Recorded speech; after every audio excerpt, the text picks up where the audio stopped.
चले जी, एक काम करते हैं। सबसे पहला काम, हम एक लास्ट क्लास का फौरन से एक रिकैप ले लेते हैं। सही है, देखें हमने पढ़ा क्या था। हमने सबसे पहली चीज स्टार्ट करी थी कि हमारे ऑडिट के कितने कितने एलिमेंट्स होते हैं। हमने सबसे पहली चीज डिस्कस कर ली कि यार हमारे ऑडिट, जो पूरी दुनिया है ऑडिट की, इसके अंदर हमारे पास कितने एलिमेंट्स हैं। अच्छा, हमारे पास जो सबसे पहला एलिमेंट था वो हमारे पास था कौन सा? थ्री पार्टी, मैं थोड़ा सा कंसाइज लिख रहा हूँ, सही है, टीपीआर लिख रहा हूँ, थ्री पार्टी रिलेशनशिप। इसका मतलब क्या था कि इस पूरी ऑडिट की दुनिया में सिर्फ तीन ही लोग हैं। सबसे पहले कौन आया? शेयर होल्डर आया, उसी ने कंपनी बनाई। और जब उसने कंपनी बनाई तो जाहिर सी बात है कंपनी तो नहीं चला सकता, ओन वो करता है, मैनेज कोई और करेगा। तो मैनेज किससे करवाया उसने डायरेक्टर्स को अपॉइंट करा। डायरेक्टर्स ने किसको अपॉइंट करा? मैनेजमेंट को अपॉइंट करा। और फिर उसके बाद हमारे पास एक और बंदा आया जिसका नाम क्या था? ऑडिटर। शेयर होल्डर के पास राइट है कि वो ऑडिटर को अपॉइंट करता है। यहां तक बात समझ आती है? अच्छा, अब ये तीन लोग आ गए। अब जब तीन लोग आ गए तो फिर एक दूसरा एलिमेंट आया जिसका नाम था फाइनेंशियल स्टेटमेंट। तीसरा आईएफआरएस। चौथा ऑडिट एविडेंस। और पांचवा हमारे पास था रिपोर्ट स्लैश ओपिनियन। क्या यहां तक बात समझ आती है सबके? क्लियर है हम सारे यहां तक? अच्छा, जहां हमने पांच एलिमेंट्स देखे तो हमने सबसे पहला कॉन्सेप्ट यहीं पे स्टार्ट किया आइजा 200 का। ऐसा ही था भाई, हमने एक टॉपिक स्टार्ट किया जिसका नाम था आइजा 200। और वो बड़ी सिंपल सी बात करता था। वो कहता क्या था कि यार एज अ ऑडिटर आपकी ओवरऑल ऑब्जेक्टिव क्या है, आपका ओवरऑल स्कोप क्या है, आपकी ओवरऑल रिस्पॉन्सिबिलिटीज क्या, ये इसने हमें बताया। लेकिन जहां वो मुझे टारगेट कर रहा था कि जी मुझे आप बताएं कि आपकी क्या जिम्मेदारी है, हमने उससे एक सवाल पूछा। हमने कहा भाई पहले तो मैं नहीं आया, पहले कौन आया है? मैनेजमेंट। तो पहली जिम्मेदारी किसकी होगी? मैनेजमेंट की। तो हमने उससे कहा यार मैनेजमेंट की जिम्मेदारी बताएं। तो उसने कहा भाई मैनेजमेंट की जिम्मेदारी है to prepare financial statements in accordance में। पहली जिम्मेदारी है to prepare financial statement in accordance with IFRS. और चूंकि ऑडिटर को मैनेजमेंट ने अपॉइंट नहीं करा, शेयर होल्डर्स ने अपॉइंट करा है, तो मैनेजमेंट की जिम्मेदारी है कि ऑडिटर्स को ऑल इंफॉर्मेशन प्रोवाइड करे। क्या यहां तक बात समझ आती है मेरे बच्चों को? क्लियर हम सारा तक? मैनेजमेंट को, ऑडिटर्स को ऑल इंफॉर्मेशन प्रोवाइड करे।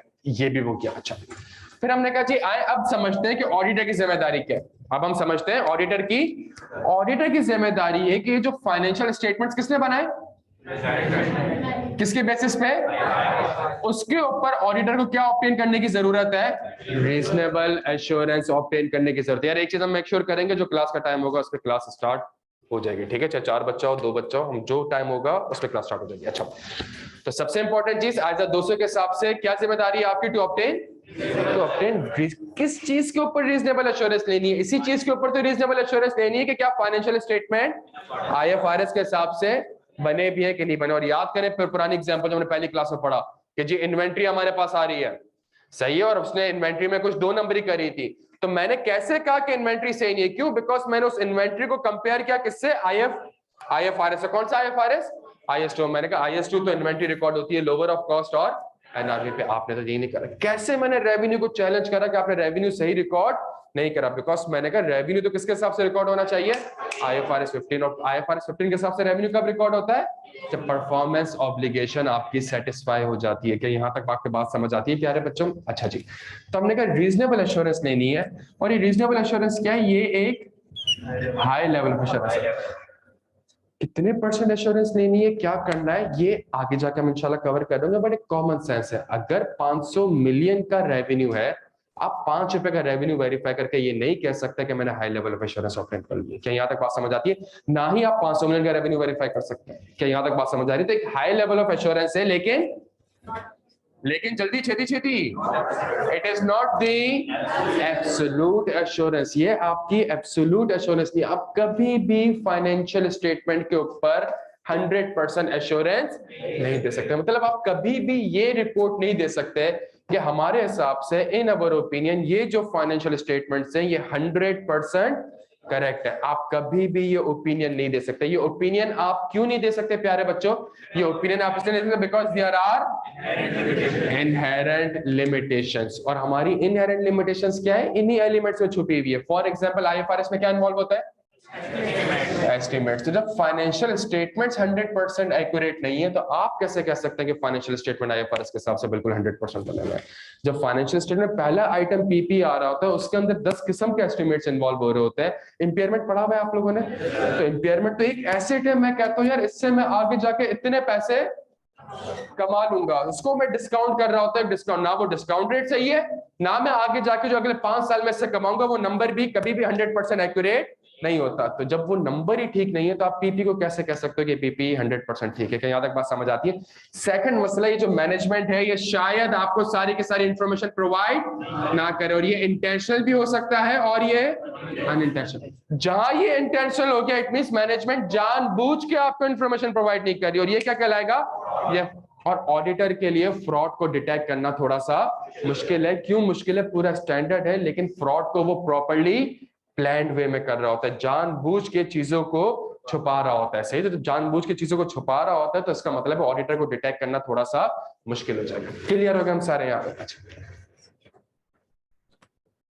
और इसके बाद चौथी इनहेरेंट लिमिटेशन, भाई 4 महीने के अंदर शेयर होल्डर ऑडिटर को अपॉइंट क्यों करता है? कंपनीज एक्ट में लिखा हुआ है। कंपनीज एक्ट में ये भी लिखा हुआ है कि एजीएम कब होगी?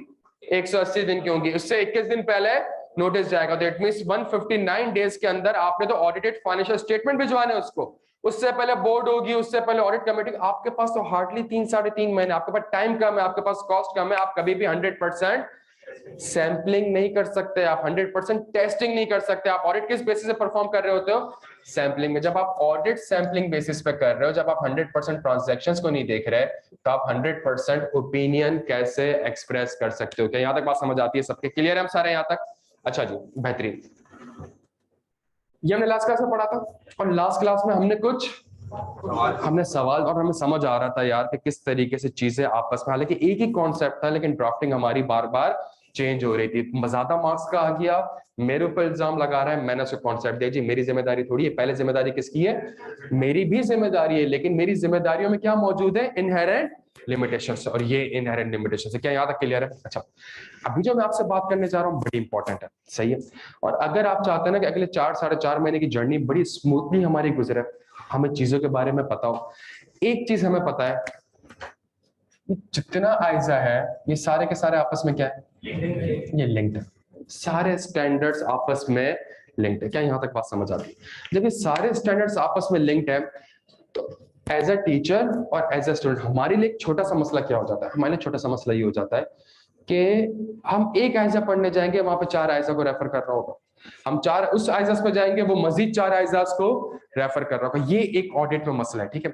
इसका सिंपल सा सॉल्यूशन है, और सॉल्यूशन ये है कि हमारे कुछ 4 से 5 क्लासेस होंगी, और वो क्लासेस सिर्फ और सिर्फ किस चीज की होंगी? कॉन्सेप्ट्स की। और उस कॉन्सेप्ट में हम क्या करेंगे?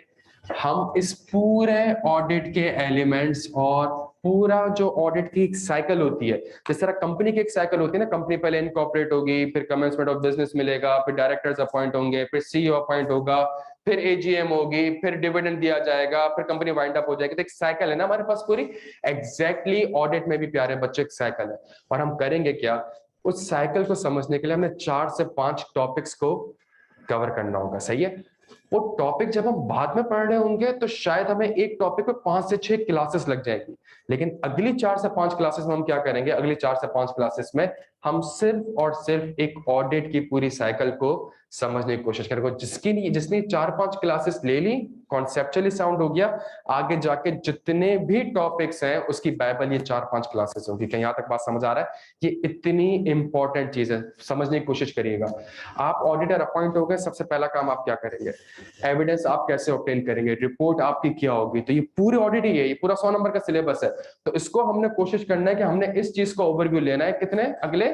अगले 4 से 5 क्लासेस में। हमारी जो नेक्स्ट क्लास होगी मोस्ट प्रोबेबली कब होगी? सैटरडे को होगी। और उसके बाद जो हमारे पास नेक्स्ट वीक जो हमारी क्लासेस होंगी, वो हफ्ते में 4 से 5 दिन हमारी फिर क्लासेस होंगी। तो नेक्स्ट सैटरडे तक हम ये वाला काम खत्म कर चुके हैं। टेक्निकली स्पीकिंग सितंबर तक या अक्टूबर के 3-4 अक्टूबर तक हम ये वाला काम खत्म कर चुके हैं। फिर उसके बाद हम आएंगे प्रॉपर आयजा में। तो हमने लास्ट क्लास में कौन सा आयजा पढ़ा था? आयजा 200 खत्म। ये बात समझ आती है प्यारे बच्चों। सिर्फ और सिर्फ 200 का क्या लिया हमने एक ओवरव्यू लिया और साथ में ड्राफ्टिंग कर ली। इसी तरीके से अगले 4-5 क्लासेस में हम हर एक आयजा को पकड़ेंगे जो कि एक मेन आयजा है, जिससे हमें क्या मिल जाएगा, थोड़े कॉन्सेप्ट्स मिल जाएंगे, थोड़ा बहुत ऑडिट का हमें आइडिया हो जाएगा। ये 4-5 क्लासेस आपस में भी इंटरलिंक्ड है और यही 4-5 क्लासेस हमें आगे जाके पूरे 4-5 महीने हेल्प करेगा। ये बात समझ आती है हम सबको? अच्छा जी,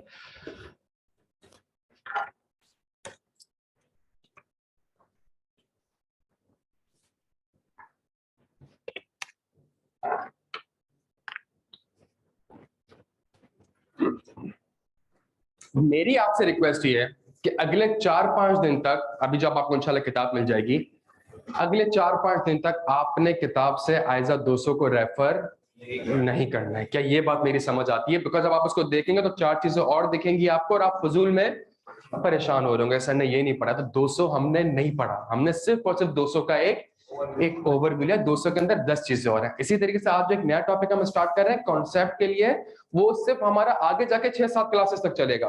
तो आप ये समझ लीजिए कि जो अगले 4 क्लासेस में हम पढ़ेंगे उसके ऊपर आगे 40, उस टॉपिक्स के ऊपर अगले क्या कहते हैं आगे जाके 40 क्लासेस होंगी। क्या यहाँ तक बात समझ आती है? हमने सिर्फ और सिर्फ क्या करना है, एक ओवर। क्या ये बात समझ आती है आपको? तो अगर 4-5 क्लासेस आप साथ में बैठ के थोड़ा सा कॉन्सेप्चुअली समझने की कोशिश करेंगे तो इससे फायदा ये हो जाएगा कि हमें एक ऑडिट का एक कंप्लीट ओवरव्यू मिल जाएगा बच्चों। डन हो गया यहाँ पर? अच्छा, सबसे पहला एक सिंपल सी चीज है। सबसे पहला स्टेप क्या होता है?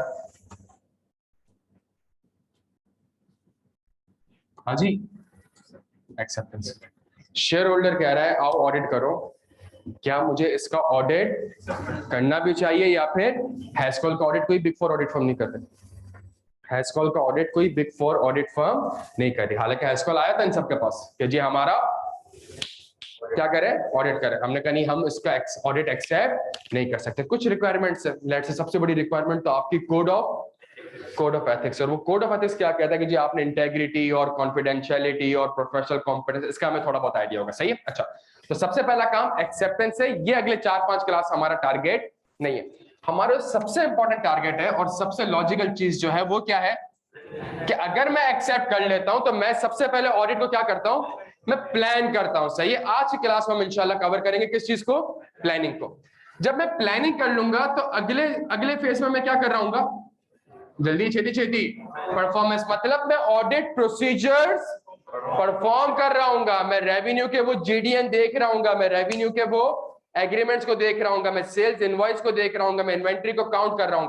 तो अगला स्टेप मेरा क्या होगा प्यारे बच्चों, परफॉर्मेंस। इसका मतलब है ये वो फेज होगा जहां पे मैं क्या ऑब्टेन करने की कोशिश कर रहा हूँ, ऑडिट एविडेंस। क्या यहां तक बात समझ आती है? और फिर उसके बाद जो हमारी अगली क्लास होगी वो किस चीज की होगी प्यारे बच्चों, रिपोर्ट स्लैश ओपिनियन। कि अगर मैं ऑडिट प्रोसेस परफॉर्म करता हूं और अगर मुझे कोई गलती आइडेंटिफाई होती है तो मेरी रिपोर्ट में क्या आएगा, अगर कोई गलती आइडेंटिफाई नहीं होती तो मेरी रिपोर्ट में क्या आएगा, अगर मैं प्रोसीजर ही परफॉर्म नहीं कर पाता तो अब मैं अपनी रिपोर्ट में क्या लिखूंगा। क्या ये बात समझ आती है? हमने अगले 3-4 क्लासेस में इन चीजों को कवर करना है और जो मेरा पूरा सिलेबस है ये 100 मार्क्स का है। तो जाहिर सी बात है अगले 100 नंबर के, अगले 100 मार्क्स की तैयारी हम ये सिर्फ और सिर्फ 4 क्लासेस में तो ऑब्वियस सी बात है नहीं कर सकते, 40 की। लेकिन इससे फायदा क्या होगा, अगले 4 क्लासेस में आपको समझ में आ जाएगा प्लानिंग में ये होता है, परफॉर्मेंस में ये होता है। और बिकॉज जो भी आप टॉपिक पढ़ेंगे वो स्टार्ट इसी तरीके से होता है, planning, performance and reporting. Confirmation का आइडिया है किसी को थोड़ा बहुत कि हम नॉर्मली सप्लायर और कस्टमर को क्या भेजते हैं, कंफर्मेशन। अगर मेरी बुक्स में अकाउंट्स रिसीवेबल आ रहा है तो आपकी बुक्स में क्या आ रहा होगा, तो अगर एज एन ऑडिटर मैंने ये चेक करना है कि रिसीवेबल सही है तो मैं आपको क्या भेज दूंगा, कंफर्मेशन के जी काइंडली क्या करें, कंफर्म करें कि आपको वाकई में इतना रिसीवेबल या पेबल है। मैनेजमेंट कंफर्मेशन भेजने नहीं देती, तो इसका मतलब है आपने तो ऑडिट एविडेंस ऑब्टेन हुआ है। जब एविडेंस ही ऑब्टेन नहीं होता आपकी रिपोर्ट क्या होगी। कंफर्मेशन बनानी है तो किन किन चीजों का ख्याल रखना पड़ेगा, प्लानिंग। क्या यहां तक बात आपको समझ आती है? तो बच्चों मेरी बहुत जेन्युइन रिक्वेस्ट है आपसे, ये जो अगले सैटरडे तक जो हमारी क्लासेस हो रही है ना, ये बहुत ज्यादा इंपॉर्टेंट है। ये वो चीज है जिससे आपको पूरा एक ऑडिट का ओवरव्यू मिल जाएगा। किसी भी टॉपिक को ना हम 100% पढ़ रहे होंगे ना कुछ कर रहे होंगे, सिर्फ और सिर्फ हमें एक ओवरव्यू मिल जाएगा। और 4 क्लासेस जब हमारी कनेक्ट हो जाएंगी तो आगे जाके जब हम एक नया टॉपिक स्टार्ट कर रहे होंगे तो हमें थोड़ी सी इंशाल्लाह आसानी होगी। ये बात मेरी समझ आती है, ये मेरी एक आपसे रिक्वेस्ट।